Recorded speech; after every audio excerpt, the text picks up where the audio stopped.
अस्सलामुअलैकुम, welcome back to my YouTube channel. Umar Shah की मौत के बाद घर के दर्दनाक मनाजिर। उमर शाह की मां बेटे की मौत पर तड़प पड़ी। हाय मेरा बच्चा मुझे छोड़ गया, गले से लगाए कपड़े तड़पती नज़र आने वाली ये मां, इसको सुकून कब आएगा। वसीम बदामी भी बोल पड़े और बताया सारी सिचुएशन। जब उनके घर पर मैयत के रोज़ वहाँ मौजूद थे। जब उनकी वालदा को चंद घंटे बाद उमर के इंतकाल की खबर दी गई तो वो काफ़ी ज़्यादा शॉक्ड हो गई। वो अपने आपे में ना रही। एक लखते जिगर उनसे खो गया था पिछले साल, उनकी बेटी आयशा और एक बेटा। अब इनसे अचानक चंद घंटों में ही इनसे जुदा हो गया। वो उनके लिए तमाम चीज़ें नाकाबिले बर्दाश्त और न जाने वो किस सोच में बैठे हैं। जहाँ पर तमाम अदाकाराएँ काफ़ी शॉक्ड हैं उमर के इंतकाल को लेकर। वहीं पर सोचने वाली ये बात है, इतनी दर्द और तकलीफ़ से वसीम बदामी, फ़ाद मुस्तफ़ा, दूसरे एक्ट्रेसेस नज़र आ रही हैं, तो सोचिए उनकी वालदा पर क्या बीत रही, उनके घर वालों पर क्या बीत रही होगी। उनकी वालदा के हवाले से यही अपडेट आ रही है।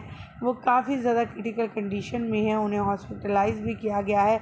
कभी वो कपड़े निकालती हैं उमर के और अपने सीने से लगाती फिरती हैं और कभी कब्र पर जाकर बैठी रहती हैं उमर की। आपको सुनवाते हैं सारी तफसीलात तो वसीम बदामी की ज़ुबानी कि वो क्या कहते हैं, इसके मुतालिक क्या करती हैं उनकी वालिदा। अब मैं सोच रहा था कि आप लोग माएँ हैं, मैं एक बाप हूँ, ये क्या उस माँ पे, यानी आप बाखुदा अभी इस शो से पहले मेरी दानियाल से बात हो रही थी 10 मिनट पहले, और दानियाल ने कहा कि भाई वो अहमद के जूते और कपड़े गले से लगा के, उमर के जूते और कपड़े गले से लगा के बैठी अभी 10 मिनट पहले।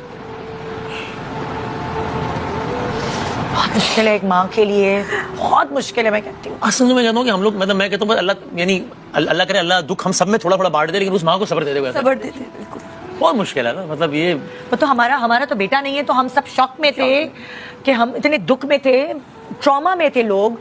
वो तो माँ है उस बच्चे की उम्र की जिससे पूरा पाकिस्तान इतना प्यार करता है। वसीम बदामी ने उमर, अबू बकर और अहमद के घर की सिचुएशन बताकर सबको आबदीदा कर दिया। वहाँ पर मौजूद उस शो में तमाम लोग ज़ारो कतार रोने लगे और यही दुआ करते हुए नज़र आए कि अल्लाह ताला इनके घर वालों को वाकई में सब्र अता करे, क्योंकि बहुत मुश्किल घड़ी इन पर आन पड़ी है। पिछले साल एक बेटी लगते जिगर चला गया और अब एक और लगते जिगर इनसे जुदा हो गया। माई दुआ है कि अल्लाह ताला इस बच्चे को जल्द फिरदौस में आला मुकाम अता फरमाए, उनके घर वालों को सब्र जमील अता फरमाए। मुझे ये इन पर दीजिएगा इजाज़त। अलन के बाद।